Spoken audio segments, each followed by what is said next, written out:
Tinapay mula sa langit. A daily morning devotion with CRC family.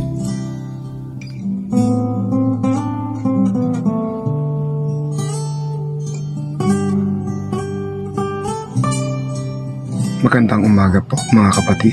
Ako po si Brother Lito Piramo ng CRC Antipolo. Samahan niyo po kami sa ating programang Tinapay mula sa langit, ang pang-araw-araw nating debosyon sa salita ng Diyos. Ngayon, tara't maglakbay tayo sa aklat ng Numbers, particular sa Numbers chapter 11, verse 10 to 15, kung saan matutunghayan natin ang isang makabuluhang yugto sa buhay ni Moises. Isipin natin ang isang bihasang chef na nagluluto para sa isang malaking okasyon na kinakaharap ang matinding hiling at reklamo. Sa ating teksto, nararanasan ni Moises ang parehong hamon. Nilalakbay ang mga pagsubok ng pamumuno habang dumarami ang reklamo mula sa mga Israelita. Sumama kayo habang tayo kumukuha ng mga aral mula sa kwentong ito na may kinalaman sa ating mga sariling paglalakbay. Tayo po muna ay manalangin. Nakilang Diyos na makapangyarihan, samahan niyo po kami nawa sa aming pagbubulay-bulay ng inyong salita.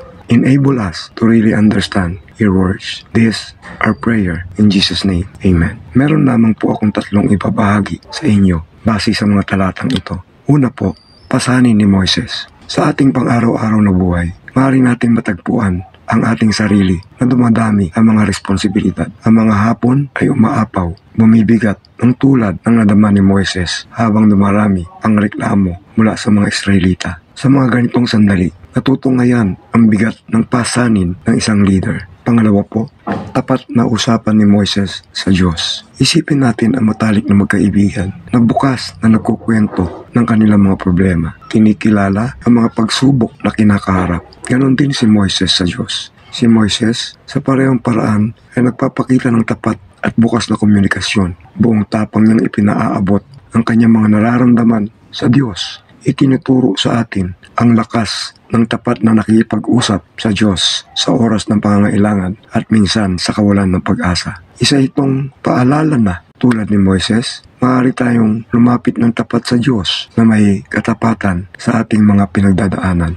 Pangatlo po, solusyon ng Diyos. Ngayon, isipin natin ang isang grupo ng mga kaibigan na nagtutulungan sa pagdadala ng mabigat na pasanin. Bilang tugon sa daing ni Moises, iniutos ng Diyos ang isang pagtutulungan. Itinuturo kay Moises na pumili ng 77 matanda. Pinapakita nito ang halaga ng pagbabahagi ng responsibilidad at lakas na patagpuan sa pagkakaisa. Ang solusyon ng Diyos ay nagbibigay diin na ang pagsusumikap na humingi ng tulong ay hindi isang kahinaan, kundi isang pagpapakita ng importansya ng komunidad at suporta. At bilang ating pong konklusyon, sa pagmumuni-muni natin sa paglalakbay ni Moises sa Numbers chapter 11, verse 10 to 15, natutuklasan natin ang kahalagahan ng tapat na pakikipag-usap sa Diyos sa gitna ng mga hamon sa buhay. Itinuturo sa atin ng mga talatang ito na ang pagiging leader ay may kasamang mga pasanin. Ang tugon ng Diyos ay nagpapakita ng kanyang pagnanais na magbigay ng solusyon at magbahagi ng ating mga pasanin.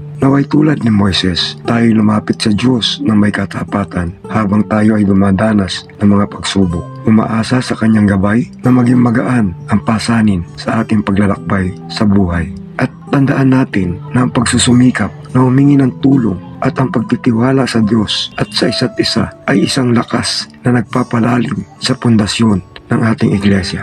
Tayo po ay manalangin. Salamat po, Panginoon, sa inyong mensahe sa umagang ito. Patuloy po ninyo kaming gabayan sa aming mga gampanin at pagsunod sa inyong mga salita. Pagtibayin niyo po sa bawat isa ang tapat na paglilingkod at madama namin na ang inyong pagtugon sa bawat sitwasyon ay palaging nagbibigay ng solusyon sa aming mga gampanin lalo't may kinalaman sa gawaing patungkol sa inyo. Ito po ang aming dalangin sa pangalan ni Jesus. Amen. Maraming salamat po sa inyong pakikibahagi. Muli niyo po kaming samahan bukas dito sa programang Tinapay mula sa langit. Malaya po ninyo ibahagi ang mensaheng ito upang kayo rin ay maging pagpapala sa iba. Pagpalain po tayo ng Panginoon. Magandang umaga po.